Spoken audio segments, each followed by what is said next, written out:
Oke, assalamualaikum warahmatullahi wabarakatuh, sahabat health edukasi. Sesuai dengan apa yang saya sampaikan sebelumnya, di sini saya akan membahas tentang masalah penanganan pertama pada gigitan ular berbisa ya.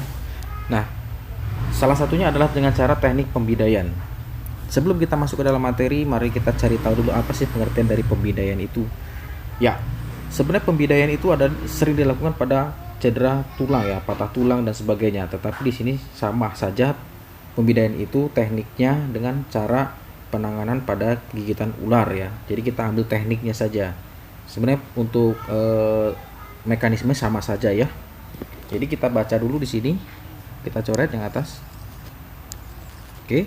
Pembidaian adalah berbagai tindakan dan upaya untuk menghindari pergerakan, untuk melindungi serta menstabilkan bagian tubuh yang cedera ya. Sesuai dengan yang saya sampaikan kemarin, bahwasanya ketika orang yang mengalami gigitan ular berbisa, hal yang pertama harus dilakukan adalah dilakukan cara pembidaian. Supaya apa? Supaya anggota gerak tubuh itu yang tergigit tidak banyak melakukan aktivitas, sehingga jika terlalu banyak beraktivitas atau bergerak, maka bisa ular tersebut akan lebih cepat menyebar ke dalam seluruh tubuh. Jadi perlunya dilakukan pembidaian adalah itu ya. Oke, lanjut. Nah, tujuannya apa? Tujuannya adalah mencegah pergerakan ya. Jadi jelas kalau seandainya kita meminimalisir pergerakan, maka akan meminimalisir penyebaran bisa ular ke dalam tubuh secara masif seperti itu ya. Mengurangi terjadi cedera ya, ini untuk pengertian pada cedera tulang ya. Nanti kita akan bahas di sesi selanjutnya. Mengurangi nyeri, mengurangi perdarahan, dan mempercepat penyembuhan ya. Salah satunya adalah tujuan dari pembidaian itu ya, sesuai dengan saya sebutkan tadi. Tetapi pada inti garis besarnya adalah di sini berkaitan dengan kasus gigitan ular. Tujuan pertama pembidaian adalah untuk meminimalisir pergerakan anggota badan tersebut ya. Jadi menstabilkan. Jadi kalau seandainya kita digigit ular, maka harus distabilkan, jangan dibuat bergerak seperti itu ya. Nanti saya akan bahas tentang cara pembidaiannya. Oke, nanti kita akan lihat contoh-contoh bidai. Ya, oke, ini saya ilustrasikan adalah ketika orang digigit ular pada posisi bagian kaki ya, bagian kaki, contoh seperti di sini ya. Nah, maka cara pembidaiannya kurang lebih ilustrasi seperti ini ya. Ini ilustrasi pada patah tulang sih, tapi tekniknya saya sebutkan di awal adalah sama. Bidai itu adalah seperti ini ya. Oke, ini bidai pada cedera kaki. Nah, cedera kaki bisa saja karena patah tulang. Nah, kita anggap saja tergigit ular pada bagian kaki seperti itu. Jika pada tangan, maka dilakukan pembidaian seperti ini. Bisa ya. Nanti teknik-tekniknya akan saya bahas lebih lanjut ya. Oke, syarat bidai yang pertama itu adalah harus melalui dua sendi. Jadi kalau seandainya tangan itu seperti ini ya, maaf saya gambarkan agak jelek gambarnya. Nah, ini tangan manusia. Itu kan ada sendi siku di sini dan sendi di sini ya. Maka syarat bidai adalah melewati dua sendi. Jadi kalau seandainya kita pasang papan seperti ini, maka dia harus melewati dua sendi ini, sepanjang ini itu. Nah, itu teknik pembidaian. Ya.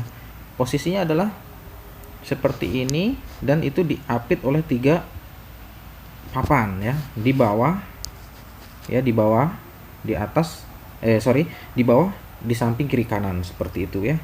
Seperti ini. Ini di bawah nih ada nih satu nih ya. Seperti itu tekniknya. Kemudian pada tangan, untuk meminimalisir pergerakan itu, setelah dilakukan pembidaian dengan papan, maka bisa juga digantung menggunakan kain segitiga seperti ini, digantungkan pada leher. Ini sangat efektif sekali. Nah, ketika pada kaki, maka setelah pembidaian seperti ini, pasien jangan boleh bergerak ya, tetapi ini harus distabilkan benar-benar, kalau bisa ditandu, jangan boleh bergerak atau berjalan. Karena percuma saja kalau seandainya sudah dibidai tetapi pasien berusaha untuk bergerak. Di sini akan banyak-banyak bergoyang-goyang atau bergerak, maka bisa atau venom ular tersebut akan cenderung lebih cepat menular. Kalau bisa nih, setelah dibidai seperti ini akan di-cut seperti itu ya kepada kaki yang satunya.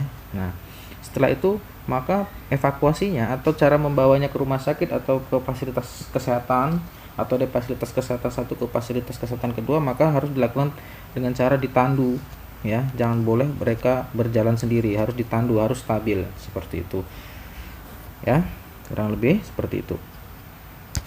Nah, oke. Nah, di sini akan saya contohkan, mungkin akan nggak saya gambarkan, tetapi gambarnya akan jelek ya. Tekniknya yang pertama, seandainya jika tergigit pada bagian tangan, anggota tangan seperti ini, mohon maaf gambarnya jelek. Oke. Nah, seperti ini tangan manusia ya. Nah, tekniknya jika di sini ada sendi, di juga ada sendi, maka tekniknya syaratnya adalah syarat bidai adalah melalui dua sendi ya. Berarti dari sendi satu sini ke sendi dua sini ya. Oke.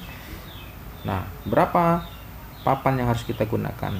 Yang kita gunakan harus 3 di bawah dan samping kiri kanan ya. Kita rubah dulu ya. Nah, ini papan pertama itu berada di samping, nah seperti ini. Kemudian samping sebelah sini juga sama. Lalu di bawahnya juga kita harus kasih juga ya, harus melewati 2 sendi ya sampai ke sini. Karena apa? Kalau seandainya ada hanya beberapa satu sendi saja, kemungkinan ini masih bisa bergerak. Jadi kalau seandainya 2 sendi, insya Allah tidak akan bergerak. Maka selanjutnya adalah kita melakukan ikatan. Kita ikat dari mulai di atas dulu ya. Usahakan ikatan itu tidak mengganggu pandangan ataupun menutupi luka gigitan tersebut ya. Contoh digigitnya di sini, di titik ini, maka kita harus mengikatnya adalah seperti ini, dan talinya tidak boleh di tengah-tengah ya. Talinya harus di samping seperti ini. Ini tali. Nah, kita cukupkan aja talinya minimal 3 ya. Ya, kita tali seperti ini 3 seperti itu. Setelah itu talinya harus di sebelah seperti ini. Jangan di tengah-tengah karena akan mengganggu proses dari kita melihat, karena kita harus tahu dulu gigitan seperti apa. Jadi perlu kita lihat atau observasi. Nah, ikatannya ini jangan terlalu kencang dan jangan juga terlalu kendur karena akan mempengaruhi juga dari kualitas bidai tersebut.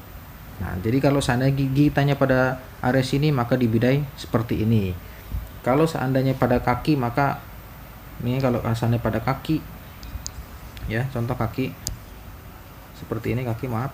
Nah, maka di sini ada sendi, di sini juga ada sendi lutut. Maka contoh gigitannya di sini sama tekniknya seperti itu. Kita harus melewati 2 sendi, dengan 2 papan di samping kiri kanan, ada 1 papan di bawah. Maka kita harus ikat secukupnya ya.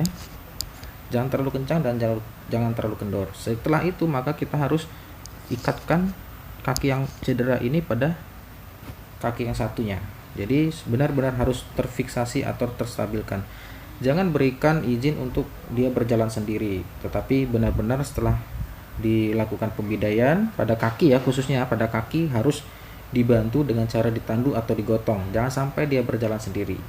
Ya, kurang lebih seperti itu.